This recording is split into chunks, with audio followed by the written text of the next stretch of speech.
We have a two-pronged question. It's rare on this show, two prongs. Prong number one, how devastating is this for the 49ers? Prong number two, how devastating is this for you on a personal level? Are you doing okay, buddy? I was worried about you. It was tough yesterday. It was tough seeing Jimmy G go down like that because, in part, he's been playing the best football of his career, or close to it. Last 5 games, 7 touchdowns, no picks, right? No mistakes. Self-safeties. They obviously won a bunch of. Hey, it's mock if you. I even think you were coming around. He was playing so well that you were starting. No, I think it's he was playing great, and now the fact that the final game that he ever lost as a Niner is going to come at the hands of the Chiefs is just an added little salt in the wound for you, Chris Broussard. But go ahead. Okay, but there's a silver lining. And Mark, I'm not even sure you've seen this. Okay. No. Jimmy G will likely never play for the Niners again. That's correct. But he will leave San Francisco, Mark, as one of the 7 most winningest quarterbacks ever. Of all time. This graphic, he got his way back on it. Wait, are you giving him yesterday's win? I didn't make this up. Are you giving him yesterday's win? He started the game. Oh, my God. You start to win the game. No.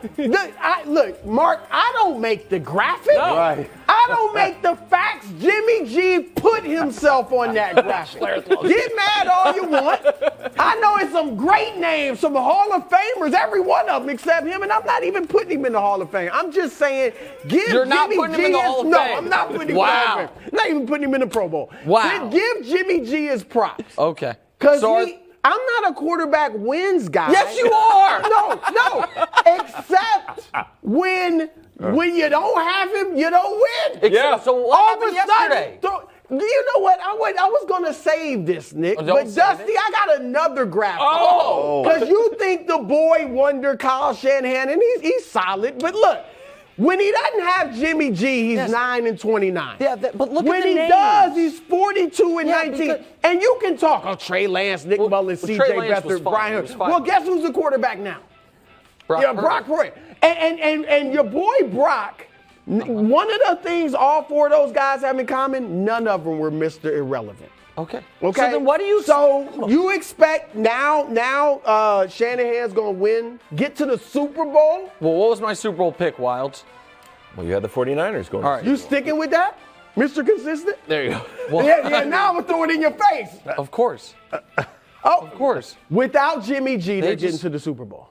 Well, yeah, either with Brock Purdy or Baker Mayfield. Listen, they have made that offense idiot-proof, as proven by the fact that Brock Purdy came in yesterday. Honest question: if you were watching on a 17-inch, Samsung from back in the day, and you didn't have HD, and you came in midway through the first quarter and you didn't have sound, would you have known that wasn't Jimmy G out there? I wouldn't have. I'd have been like, oh.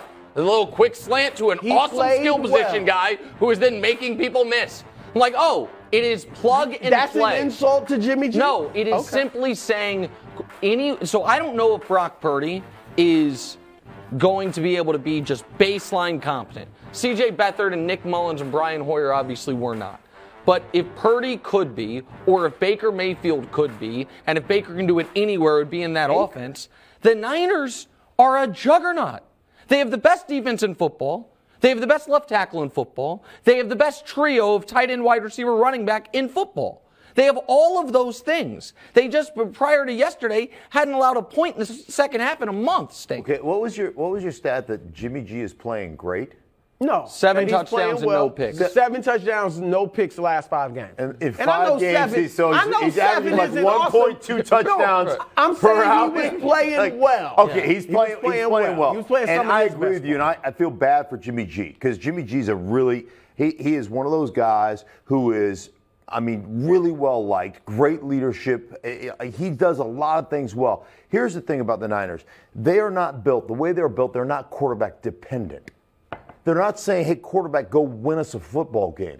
Their football team wins football games. They run the ball. They set up their play action. They create opportunities through their play action. They create explosives and explosive plays, 20-plus yard plays, through their coaching, through the way they call the game. Their quarterback's responsibility is not to lose the game, not to go win it, but don't lose it for us. And when you look at, think about this. They won an NFC Championship game throwing in San Francisco, throwing it 8 times. Right. They threw it 8 times, and that's not. I'm not disregarding what Jimmy G has done.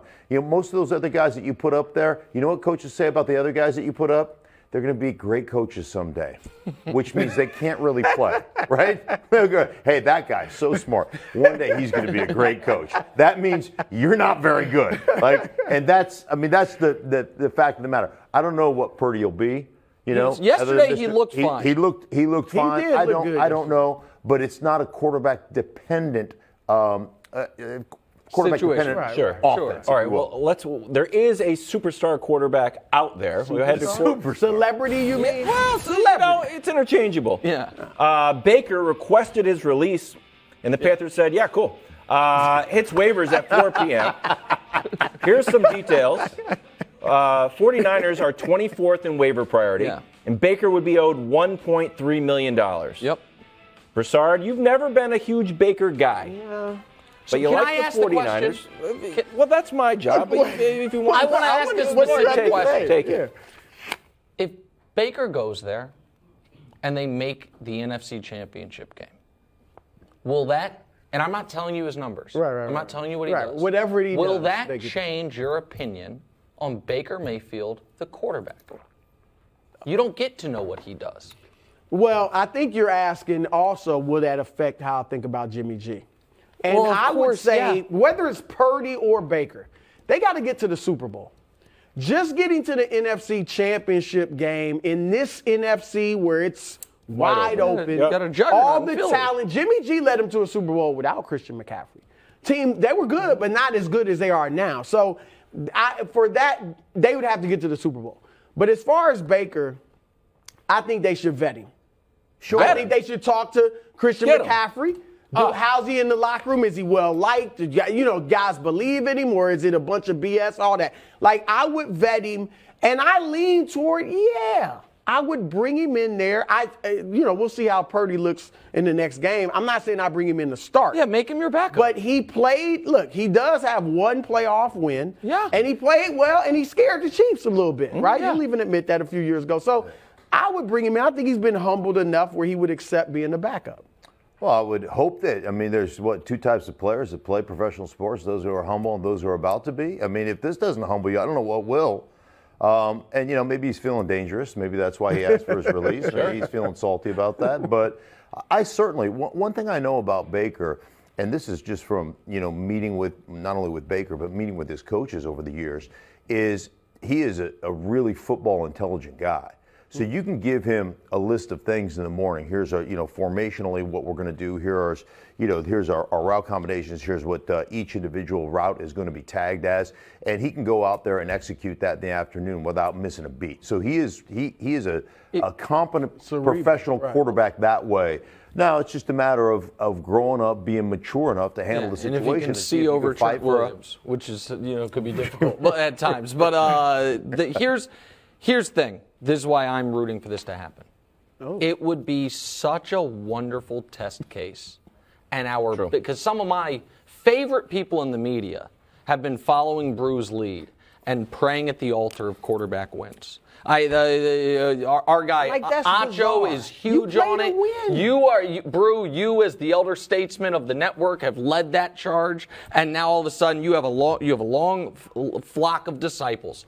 And Wildes, if Baker Mayfield or Brock Purdy go start playing in San Francisco, and it's the exact same as under Jimmy G, it's like, it's first read, it's run after catch, and the team's winning despite the quarterback, that will put to bed this nonsense. It would have to. What Baker's was their on his way out record of the when league. Jimmy G went there? Remind me. Brew, no one has ever argued that he is not better than Nick Mullins, C.J. Beathard, and Brian Hoyer. Who is Brock Purdy? Not starting Brock quarterbacks. Purdy belongs in that group. Well, maybe he does. If he does, then they're screwed. But if Brock Purdy is just a guy as opposed to just a replacement guy. Brock Purdy can't win the Super Bowl. Come off your pick. Where's the olive There's only one branch? team that can win the Super Bowl. Well, Brock Purdy can't get to the Super Bowl. Olive Distinct branch. point. It's olive Literally, branch time, that Nick. year they made the Super Bowl, anyone could have quarterbacked. I disagree. He threw 8 passes to make the Super Bowl. 8 passes in the NFC Yeah, Championship. anyone could have made it. And last year, to make the NFC Championship game, Could anyone their have been punt up block 10 team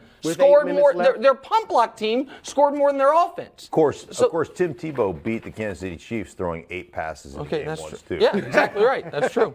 Olive Pre-Mahomes. branch time. Yeah, Olive branch. Olive branch. No, I don't want the olive You- All branch. right, back to still San with the Niners? Francisco. Okay. Mike McDaniel's homecoming didn't go great. Dolphins lost 33-17. Dropped to 8-4, pretty good. Snap a 5-game winning streak. Nick, did the Dolphins get exposed? They're in real trouble. Wow, I love this. I was the only one saying the Dolphins were a little bit They shaky. got a tough They're in schedule. real They do trouble. have a tough schedule.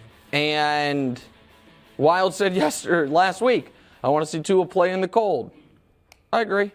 Thank you. And Schefter tweeted like in the middle of the night, but I was in Vegas, so I was still up. Tweeted in the middle of the night that the Dolphins are going to be out both their starting tackles. I was like, oh, well, they're screwed. And then today I saw they just signed Eric Fisher, and God love Eric Fisher, great Kansas City Chief for a long time. The fact that he's available kind of tells you about where he is at this point in his career because Austin Jackson's not coming back. And it should be noted, the Miami Dolphins had this amazing start to the season. They beat the Patriots, who stink, so what? They have the stirring comeback against Baltimore, being outplayed by 3 quarters. They have the bizarre win against Buffalo, where Buffalo doubled them up in yardage, but then Josh Allen kept forgetting how to tell time and throw passes and stuff, so the Dolphins win. Then Tua's hurt, they lose 3. Since then, Pittsburgh, Detroit, Chicago, Cleveland, Houston, that's who they've beat. Now, they are wins. Now, Chargers, Bills, Packers, Patriots, Jets. Aside from the Patriots, not a tomato can amongst them. Come on! And I'm Bay, just maybe. sitting here to tell you, and Green Bay will see. I don't believe in Green Bay, but we'll see. And nobody thinks the Chargers are as good as you. I think the Chargers are tough. I don't think You people love are the excited to play the Chargers, tell you that much. My point is this. I don't think they can miss the playoffs because it would take a team like the Raiders winning out the rest of the way or something. But I think see that, though. I could see that. I think they could be in real trouble, Stink. I agree with you. I think they are. Listen, this is not getting beat by their backup quarterback. This is getting beat by their 3rd string quarterback in a game. And I'm not talking about getting beat and losing a close game. San Francisco hung 33 on Miami. Tua was running for his life. Now, defensively, San Francisco's legit. Right. He's running for his life. But, boy, he looked like, that's the first time I've seen him throw the football. Well, he has thrown the football with authority. He has thrown the football with timing. He is just letting it eat. He's dirt balling. He's throwing it over Throwing people's high, heads. throwing low. It was an ugly performance yesterday, and I think there's more of that to come down the stretch. Okay. 0-7 when the under 40 degrees. Just saying. Right off the Patriots game. It's in Foxborough. It's going to be nice and chilly there. Thanks for watching. Subscribe here to get more from the show and to check out clips from other shows on FS1.